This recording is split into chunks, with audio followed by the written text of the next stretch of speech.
now, and when it's done, you have to have an option to change your mind. Even if you change your mind, I'm talking to There's no changing, there's no, I'm determined already. Imagine the person meant to be your forever turning out to be a hidden puppet master of darkness. In the haunting tale of Michael DiPolito, his wife Dalia's covert plot to erase him from existence sets off a major unforeseen and intricate setup that Dalia didn't see coming. This is a product of her own imagination, and it's unfathomable that she thinks she can hang a defense on that. Dalia DiPolito was born Dalia Mohammed in New York on the 18th of October, 1982, to an Egyptian father and a Peruvian mother. Dalia has 2 siblings, and they all had a traditional upbringing, with Dalia even attending a Catholic school in her younger days. When she was 13, Dalia and her family moved to Boynton Beach, Florida, the very location where this story is set. Dalia's parents split when she was 17, and she, along with her siblings, were raised by their mother, Rhonda. Once Dalia became an adult, she attended college and tried her hand at different things to make ends meet, including becoming a real estate agent and then a professional companion.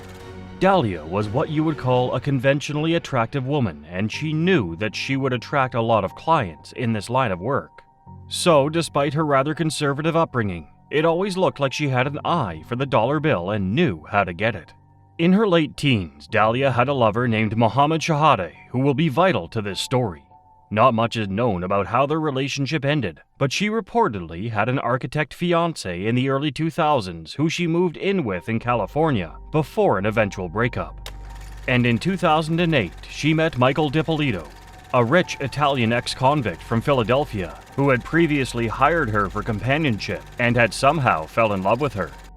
Michael, or Mike as he was commonly called, was infatuated with Dalia despite being married to a woman named Maria, and decided to divorce his wife so he could spend the rest of his life with Dalia. And on the 2nd of February 2009, just 5 days after the divorce, he got married to Dalia in Florida, but little did Mike know that he had just walked himself into a nightmare. This marriage wasn't a happily ever after story, but a short horror film which led both Mike and Dalia into what can only be described as a bizarre mess. Right from the get-go, it became obvious to Mike that Dalia probably didn't love him as much as he thought. So many times she allegedly tried to sabotage him, knowing his criminal past and his probation situation over the commodities fraud he committed in the past.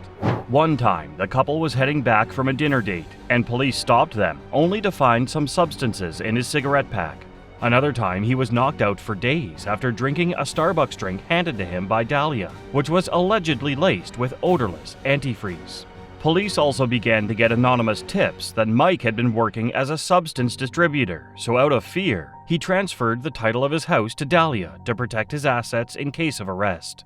All of these were sinister plans by Dalia to take over Mike's assets, but she wasn't about to stop there.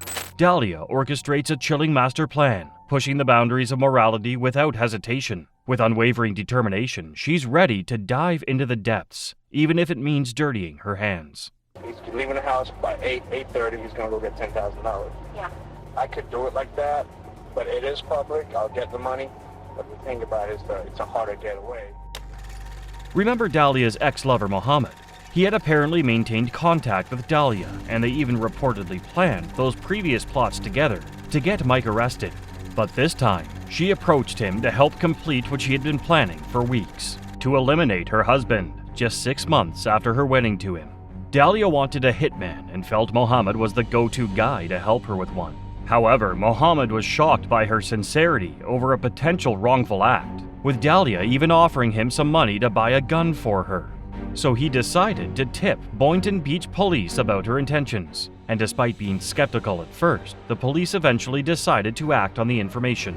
Police began to investigate the situation and started a sting operation with the aim of catching Dalia in the act. They got Mohammed to schedule a meeting with Dalia about the hitman, which was filmed in his car. In the meeting, he gave her the details of the supposed hitman, and they set a meet-up time with him. Unknown to Dalia, this hitman, who Mohammed had set her up with, was an undercover cop called Whitey Jean. But she was eager to get the deed done, so she was oblivious to the fact that once again her conversation with the hitman in his car, which was parked in a CVS parking lot, was being filmed. What do you say about that? Okay, when it's all done. I was going to get $3,000 from you today, and Right. $3,000 when it's all done. Right. Okay? So I'm going to collect all of it at once, just throwing maybe $1,000 more. In the recorded 23-minute-long conversation, Dalia is assertive about her plans to eliminate Mike, saying she was 5,000% sure she wanted Mike gone. She also handed him $7,000, gave him details on how to execute the plan, and even established her alibi to make sure everything went smoothly. Do you go jogging in the morning? You go to the gym in the morning? I was going to the gym, yeah. I mean, if I go tomorrow, it's not going to look weird or anything. Okay. I go to the gym on a regular basis. All right, Wednesday morning, go to the gym. All right. Unbeknownst to Dalia, an unexpected puppet master pulls the strings in the intricate web of her sinister plan. As we uncover layers of deception, the stakes soar, leading to an arrest that will leave you in disbelief. Prepare for the shocking details of how this dramatic arrest unfolded. It's a twist you won't see coming. My mom accused her of putting something in my food, and I don't know about all that, but you understand, everybody around me knows about all this crazy shit. This whole time, the Boynton Beach police had been in contact with Mike and had gotten information off him that basically pointed to the fact that his wife would be a prime suspect if he was ever rearrested or lost through wrongdoing. He was also briefed on the sting operation and told what to do and where to be on the fateful day. That fateful day was a Wednesday on the 5th of August, 2009, the day Dalia had planned for everything to go down. As part of her alibi, Dalia went to the gym at 6 a.m. in the hopes that when she returned, it was going to be as a widow. However, as you probably expect, this was not how it went down. While Dalia was away at the gym, police arrived at her and Mike's townhouse and set up a fake crime scene with yellow tape, several police cars parked, and even a forensic photographer to document evidence. When she returned a few hours later, she must have thought the deed was done. And indeed, the police officers on ground played along to make her believe that was the case. Is your husband Michael? Okay, I'm sorry to tell you, man. He's been killed. He's been killed, man. I'm sorry. No, he's not. Listen. No. Once Dalia was informed Mike was deceased, she began to sob uncontrollably, even though her demeanor did seem kind of off, judging from the video recording of her reactions. She was comforted by a sergeant on ground and asked to follow the cops to the police station so she could help identify the suspect. On getting to the station, Dalia was questioned about all she knew concerning the case. However, during questioning, Dalia's countenance changed from the sobbing, devastated widow as she began to spill all the information she knew or had cooked up in order to deflect from a few questions, even trying to bring up Mike's alcoholism and substance abuse past to make him look like an awful person. Things got more interesting in the interrogation room when a handcuffed Whitey Jean was brought in to play as the caught criminal. Dalia was asked if she knew Jean, but she denied, and Jean, playing along, also denied knowing Dalia. Thus far, Dalia had denied all the allegations from the interrogator, but she wasn't about to deny her eyes when Mike suddenly appeared in the doorway. At this point, she knew the jig was up, but she still begged Mike and denied trying to take his life despite him revealing that he knew the truth. Dalia was placed under arrest and charged with solicitation of first-degree murder, and if found guilty, she was to face a maximum of 20 years in prison. Dalia's first call from jail was to Mike, and it was not only to deny her attempt to take him out, but also to criticize him for not getting her a lawyer. Nevertheless, she was released on a $25,000 bail the following day, with her trial then set for the spring of 2011. At first, the case had been low-key, but apparently the Boynton Beach Police Department were in a collaboration with the producers of the popular TV show Cops to record Dalia's meetings with Whitey Jean and the earlier one with Mohammed, as well as her arrest, and the episode was aired later that year. As the electrifying sting operation and arrest unfolded, the digital wildfire of attention spread like wildfire. The buzz for the impending trial reached a fever pitch. Get ready for a courtroom spectacle like no other, where expectations are shattered and the unexpected takes the stand. You continued with these different schemes to try to rid yourself of your husband that was just something out of a novel, and it was horrible to watch it unfold as the trial testimony came out. It was pure evil. By the time the trial had come around on the 17th of June, 2011, Dalia Dipolito's case had become something of a media sensation due to all the attention it was now getting. Hundreds gathered in and around the court, and dozens of media outlets were around waiting to get all the action from the trial. Thousands also followed the case across social media. while prosecutors argued that Dalia wanted Mike out of the picture to take control of his assets. Brian Claypool, who was Dalia's defense attorney, had a counter-argument that the Boynton Beach police was simply pulling off a publicity stunt to capture the attention of someone in reality TV. Dalia even claimed that she was aware she was being filmed in the meeting with Whitey Jean, and that Mike convinced her to concoct a criminal harm contract video because he was desperate to become a reality TV star. And this was how Mike responded. As soon as we walk out here, you know they're filing for an appeal. You know why? Because they think everybody in this room is stupid. That's why. Because we're all stupid, and they're smarter than us. And nobody did anything. And God, she's a great girl. And whatever. You know, when I met her, I thought all those things. I don't want to offend anybody, and believe me, I feel sorry for everybody that's in here crying. But you know what? I got to feel sorry for myself. It was also later alleged that Dalia had indeed contacted Mike following the first sting operation to inform him that she was framed and told to say all the lines shown in the clip. However, the jury disagreed with the arguments of both Dalia and her defense attorney and found her guilty of solicitation of first-degree murder, and she was sentenced by presiding judge Glenn Kelly to 20 years in prison. State of Florida versus Dalia DiPolito. Verdict, we the jury find as follows. As to count 1, we find the defendant guilty of solicitation to commit first-degree murder. However, there was another twist to Dalia's story, because after 3 years, it was revealed that the jury from 2011 was improperly selected, and a retrial had to be arranged. When did you and the defendant get married? February 2nd, I believe. Of what year? 2009, sorry. And who brought up the idea of marriage? We both did. Now, Mike, are you a convicted felon? Yes. The retrial happened in 2016, and in that trial, Mike had to testify against Dalia. While testifying, he cried out that he couldn't believe that they were all sitting in the courtroom, acting like Dalia didn't try to take him out. If the judge, in this case, follows the law, I believe that the facts that we presented today will result in our motion to dismiss the charges against. Brian Claypool also accused the police department of framing Dalia for their cops show. And despite what seemed like overwhelming evidence against Dalia, there was a 3-3 tie in the jury's decision, and she had to be released on house arrest, with a final trial set for 2017.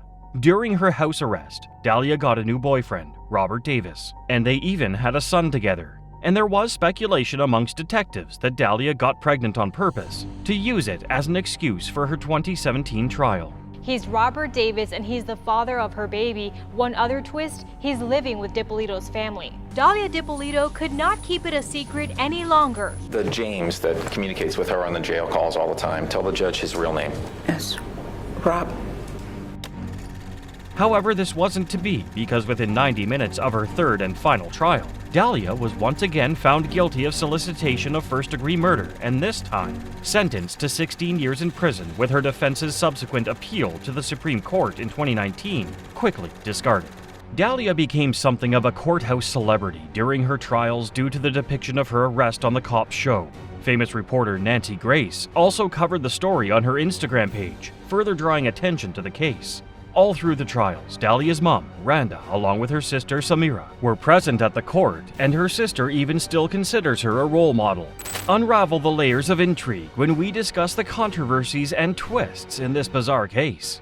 Also, you know, the $200 and some thousand she stole from me, I think is a big motivation. So basically, I guess with my home and everything else, $500,000 of motivation. During investigations before Dalia's arrest and even at her retrial, Michael DiPolito revealed to interrogators and the court that he had transferred over $100,000 to Dalia to completely pay off his $191,000 restitution so he could get off probation. He was hoping Dalia would complete the fee with her money, but she instead kept the money. And bank records confirmed that Mike wrote at least 12 separate checks to Dalia's maiden name. Despite what looked like tons of evidence of Dalia's sinister plans, her defense attorney, Brian, tried to make a point that she had no criminal record before she allegedly set Mike up for a hit. His point was that Dalia couldn't just go from being clean to plotting murder, and that she was simply set up so that the Boynton Police Department could give cops a great show. Justice Department documents obtained by USA Today report more than a dozen attempts to transport contraband like mobile phones and drugs into prisons by drones. There were also allegations that Dalia had been plotting an escape from her prison cell using a drone. In a phone call from jail with a man who turned out to be the father of her child, Robert, she discussed a jail escape executed by a pair of wire cutters delivered by a drone. However, her attorney, Brian Claypool, criticized these claims as nothing more than speculation. Did you feel pressure? Yes. On the 24th of October, 2021, Dalia's ex-lover Mohammed Shahade was found deceased, aged 40, by his brother in his Sebring apartment after being unreachable for 2 days. The suspicious circumstances surrounding Shahade's passing led many to speculate that it might have been caused to protect someone's hidden motive. Something happened to her husband that it would fall back on me. Well, they were trying to make you feel guilty, correct? Somewhat. However, Shahade, who had been on probation at the time for stalking and threatening his ex-wife, had previous substance convictions, so it's also possible that he might have passed on from a substance overdose. The mystery deepens around Mohammed Shahade's passing, but in Dalia's case, details abound, sparking a whirlwind of opinions. The speculation unravels as we navigate the web of Dalia's situation, where the public chimes in and has something to say. If the judge feels pressure from the community, if he rules in that regard, then he's probably going to deny this motion. While public opinion on the Dalia Dippolito case has varied from person to person, it's almost general consensus that Dalia actually wanted Mike gone so that she could inherit some of his assets. After all, she had allegedly done something similar to her ex-fiancé. The other side of the argument was that Mike wasn't as innocent as he made himself out to be, and people on social media have criticized him for the way he cheated on and left his ex-wife Maria, as well as his criminal history. Regardless of the speculation swirling around, public opinions might not hold the power to alter the current scenario. Let's delve into the present and discover the current state of affairs for this intriguing couple. Judge Glenn Kelly passing down a 16-year sentence behind bars with credit for 163 days time served. The 34-year-old found guilty of hiring a hitman to take out her then-husband Mike Dippolito back in 2009. Dalia Dippolito, now 41, is currently at the Lowell Correctional Institution in Ocala, Florida, where she will remain until her sentence is up in 2032. Dalia, whose attorney Brian once called the most misunderstood woman in the United States, is reportedly well respected in jail. In a 2020 interview, Brian revealed that she was leading a Bible study group in prison and was trying to maintain a relationship with her young son who lives with his grandmother, Randa. He also revealed that her defense team, including attorney Greg Rosenfeld, is trying to score her yet another trial to prove her innocence. As for Michael, he reportedly got married to a woman named Gloria following Dalia's sentencing, but he did get sued for child support by one of his exes named Karen. He still lives in Florida and owns a real estate company called MD United Realty Group. He also got his house back after officially divorcing Dalia in 2011. While there's no concrete evidence of Mike's scheming, Dalia's ill-fated attempt to conspire with Mohammed exposed her naivety. The law seems to lean in Mike's favor. Yet the real casualty in this twisted saga might be Dalia's young son, robbed of a normal childhood. Get ready for a seismic shift in the Scott Peterson case that will challenge everything you thought you knew. Explosive new evidence has emerged, reshaping the narrative and leaving us on the precipice of a revelation. Don't miss out on this new evidence in our next video. New breaking evidence changes Scott Peterson's case.